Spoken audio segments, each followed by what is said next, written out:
दोस्तों, मेरा नाम है महादेव और मैं आज कोशिश करूंगा कि आपको थोड़ा सा निफ्टी एनालिसिस के बारे में इंफॉर्मेशन या फिर एनालिसिस नॉलेज शेयर कर पाऊँ।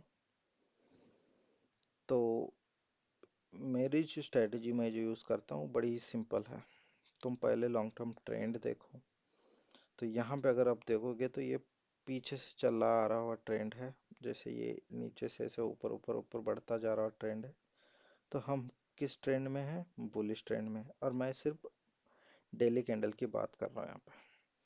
अगर आप बुलिश ट्रेंड में हैं तो ये जो छोटे छोटे साइडवेज मार्केट्स आते हैं, जैसे मान लो ये यहाँ से आया यहाँ पे, यहाँ से आया यहाँ पे, यहाँ से आया यहाँ पे, यहाँ से आया यहाँ पे, तो ये साइडवेज है। ये मतलब कंसोलिडेशन हो रहा है, बट ये चैनल के तौर पे कंसोलिडेशन हो रहा है।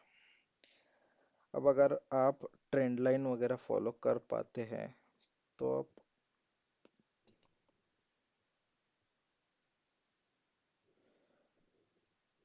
अगर आप ट्रेंड लाइन फॉलो करते हैं तो आप ऐसा एक ट्रेंड लाइन ड्रॉ कर सकते हो,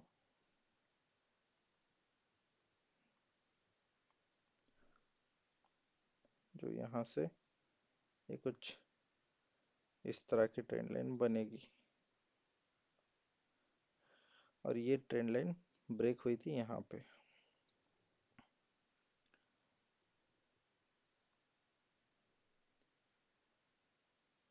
ठीक है।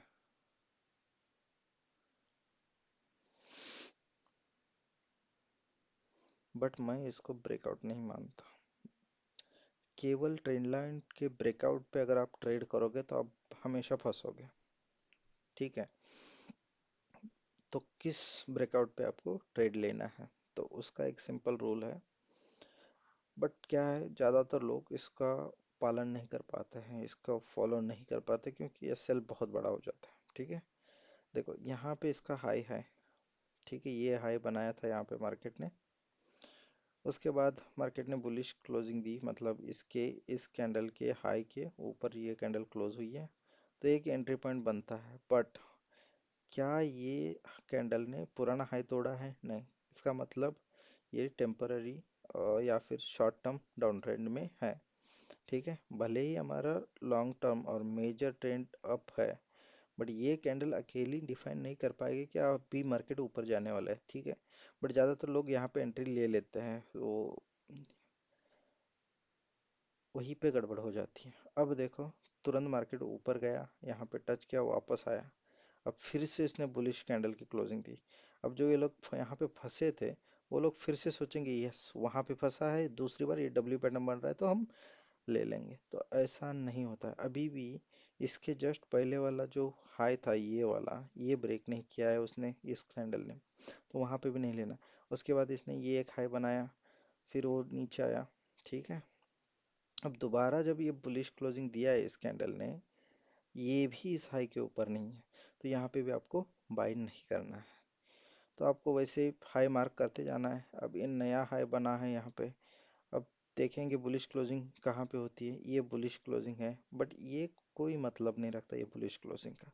एनगल्फिंग है, हम मानते हैं एनगल्फिंग है कैंडल, बट उसका कोई मतलब नहीं जब तक वो पुराना हाई तोड़ के ऊपर क्लोज ना हो जाए। अब उसके बाद जो हाई बनाया उसने, ये हाई बनाया है। अब ये भी नहीं ब्रेक हुआ है किसी भी कैंडल को। ठीक है।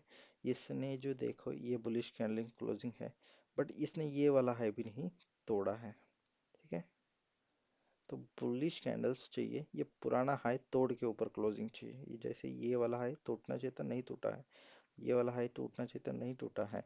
अब ये नया हाई बनाया इसने यहाँ पे, और ये वाली कैंडल जो है, ये कैंडल ने उसको कोशिश करी है ब्रेक करे, बट नहीं हुआ है उससे भी।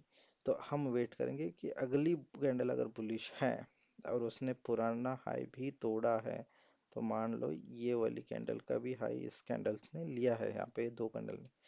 तो आप कोशिश कर सकते हो कि भाई ये वाली कैंडल के क्लोजिंग पे, या फिर ये बड़ी कैंडल की, क्योंकि ये जो कैंडल है, तो ये ज़्यादा गड़बड़ हो गया।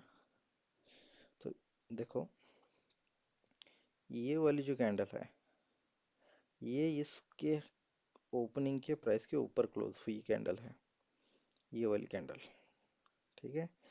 तो यहाँ पे आप इस कैंडल, लंबी कैंडल के ओपनिंग पे ही आपकी एंट्री हो जाती, क्योंकि उसके पहले वाली कैंडल ने ये वाला जो रिसेंट वाले हाई थे वो सारे तोड़ के ऊपर क्लोजिंग दी थी, तो हमारी एंट्री यहाँ पे हो जाती ये प्राइस पे, और हमारा एसएल इतना होता। ठीक है। अब जितना एसएल होगा उतना ही अपने को टारगेट भी रखना है। ठीक है। तो हमने मान लो ये एसएल यहाँ पे लिया, यहाँ तक। रुको फिर से ड्रॉ करते कुछ। मान लो हमने एसएल लिया यहाँ पे, इसको पहले हटा देते हैं। ठीक है। ये कैंडल के ओपनिंग पे अपने को लेना है।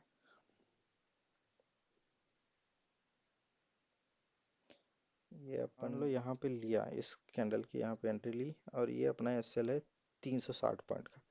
तो मिनिमम 360 पॉइंट हम बुक करेंगे। तो ये हमारा 360 पॉइंट तीन कैंडल के क्लोजिंग के साथ ही हुआ, 400 पॉइंट कवर। ठीक है। बट हम यहाँ पे एग्जिट नहीं मारने वाले। हमारे एग्जिट की स्ट्रेटजी बड़ी सिंपल है, और वो स्ट्रेटजी है, हम दो ही कंडीशन पे एग्जिट मारते हैं। ठीक है। तो आपको पता चल गया कि हमारी एंट्री कहाँ है। तो हमारी एंट्री है भैया ये वाली यहाँ पे। ठीक है। क्योंकि ये वाला और ये वाला दोनों ब्रेक हो चुके हैं। एक भी ब्रेक हो हाई, जैसे कि ये एक नंबर का हाई था लेटेस्ट वाला, ये भी ब्रेक होता है जैसे कि इसने किया है, तो आप यहाँ पे भी एंट्री ले सकते हो। ठीक है। तो ये हमारा लगभग 19,587 के आसपास आपकी एंट्री बन जाती है। और इसके से यहाँ तक जो कि 300 से 360 का एसएल है। ठीक है। 360 पॉइंट का एसएल है। तो ये आप यहाँ से कोशिश करोगे कि 360 पॉइंट कम से कम लेके जाओ। ठीक है। तो हमारा 360 पॉइंट तकरीबन यहाँ पे पूरा हो जाता है। बट हम वहाँ पे एग्जिट नहीं हो रहे हैं। क्यों नहीं हो रहे? क्योंकि हम वेट करेंगे कि एक रेड कैंडल, जो पिछले रेड हो या पिछली कैंडल कोई मायने नहीं रखती, पिछले कैंडल के लो को अगर ब्रेक करके नीचे क्लोज दे रही है तो हम वहां से एग्जिट मारेंगे। अगर आप इस कैंडल का देखेंगे, ये ये मान लो ये वाली कैंडल का हाई लो क्या है, देखो ऊपर टॉप में open high low close tab में, इसका लो है 129। ठीक है। और इसका क्लोजिंग क्या है? 133। तो अब 129 तो तोड़ा नहीं उसने, 4-5 पॉइंट ऊपर ही क्लोज हुआ है। तो स्टिल कंफ्यूजिंग है, मतलब आपको एग्जिट तो नहीं मिला है उस दिन पे। अगर आप 3:30 के अराउंड, 3:28, 3:29 को अगर बैठे हो, अगर कोशिश भी करोगे 3:15 के आसपास, तो भी मतलब आपको एग्जिट तो नहीं मिला है वहाँ पे। तो अब नेक्स्ट डे जब ओपन हुआ तो एक बहुत बड़ा गैप डाउन ओपन हुआ। तो आपका काम बनता है कि भाई अपनी पोजीशन बचा लो, क्योंकि वो क्लियर क्लियर कल तो कन्फ्यूजन था ना, बट ओपनिंग के साथ कोई कन्फ्यूजन नहीं बचा, वो बहुत बड़ा गैप डाउन बना। गैप डाउन तो लगभग 100 पॉइंट से ऊपर का गैप डाउन है। देखो 19,900, यानी कि 980 से है, और ये है 118। तो करीब करीब 140 पॉइंट का गैप डाउन खुला है। तो 140 का पॉइंट का निफ्टी में गैप डाउन बहुत बड़ा गैप डाउन है, 1% के अराउंड है। तो आप वहाँ पे एग्जिट हो जाओ। तो आपका एग्जिट हो गया यहाँ पे। अगर हम मेजर करते कितना प्रॉफिट मिला अपने को, तो देखो अपने को प्रॉफिट मिला है, अगर आपने एग्जिट सही टाइम पे किया, ओपनिंग के बराबर ओपनिंग होते ही किया, हालांकि ओपनिंग के बाद ऊपर भी गया मार्केट, 1-2 मिनट भी आप इधर उधर करते तो भी थोड़ा प्रॉफिट और भी ज़्यादा ही होता। तो फिर भी 376 पॉइंट यहाँ पे मिल चुके हैं। ठीक है। 376 is good amount of profit अगर आप ध्यान से देखेंगे तो। और हमने एसएल कितना लगाया था? एसएल लगाया था हमने इसके लो के नीचे 300, वही 360, 370। तो 1:1 तो मिल चुका है। अगर आप 1:1.5 या फिर मान लो 1:2 का भी जाते हैं, तो भी यहाँ तक 600 पॉइंट तो पॉसिबल हो रहे थे। 3% रिटर्न कितने एसएल पे? 1.25 रुपए के एसएल पे 3% मिल रहे थे, मतलब 1.25 का एसएल और 3% का टारगेट अचीव हो रहा था। आप ये स्ट्रेटेजी कहीं पे भी अप्लाई करो,